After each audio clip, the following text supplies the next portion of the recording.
Multiple Disney cruise ship employees were arrested by Customs and Border Protection agents in connection with a child sexual exploitation materials investigations. Now, according to the Associated Press, Well, that's insane. We're in San Diego, California. 28 cruise ship employees, some of them in a Disney cruise, are arrested as part of a federal investigation involving some of the most horrific material imaginable. We are talking about crew members, people who spent every day surrounded by families, talking to children, looking after them. But that's not even the most important part. The most important part is that, instead of serving a sentence in the United States, these crew members got his visa revoked and were sent back to their home countries. Why? Was it simply the fastest legal option? Or was it done to keep this story from becoming an even bigger scandal in the United States? But before we answer any of those questions, we need to go back to where this story really began. It all started with a woman walking off a Disney cruise ship. Just minutes earlier, she'd said goodbye to the very same crew members who had spent the past week taking care of her family. But as she was leaving, she turned around. And there they were, surrounded by federal agents. At first, nobody thought much of it. The officers belonged to U.S. Customs and Border Protection. Therefore, almost everyone came to the same conclusion. It had to be another immigration operation. And honestly, who would have thought otherwise? We actually owe that woman a lot, because if she hadn't shared what she had just witnessed, there's a good chance none of us would even know this story existed. But what she had just witnessed wasn't an immigration raid. The operation had been planned long before that ship ever reached San Diego. Federal agents simply waited for the cruise to dock. Therefore, there was no reason to rush.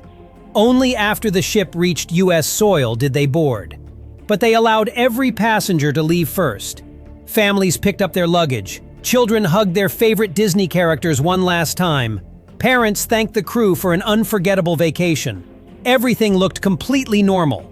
But only a few decks away, something very different was happening.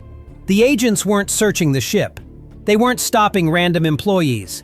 They already knew exactly who they had come for. One by one, crew members were escorted off the vessel. Some of them were still wearing their Disney uniforms, the same uniforms passengers had seen just minutes earlier. That's when the rumors started. Most people believed it was another immigration operation. Therefore, the real story stayed hidden. For several days, nobody knew why those crew members had actually been arrested. But when the authorities finally revealed the real reason, everyone realized this wasn't just about one Disney cruise. It was part of something much bigger. The Disney cruise ship was only one stop in an operation called Operation Tidal Wave.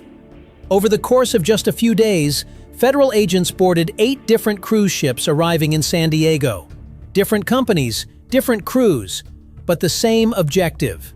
According to federal authorities, investigators already knew exactly who they were looking for. Therefore, this investigation didn't begin at the port. It had already been underway for months. And that's the part I find the most fascinating, because we still don't know how they found them. Authorities have never explained what started the investigation. But the more I looked into this case, the more one question kept bothering me. If investigators had spent months building an operation like this, why did it all end with deportations instead of criminal trials? They never faced criminal charges in the United States. Instead, their visas were revoked.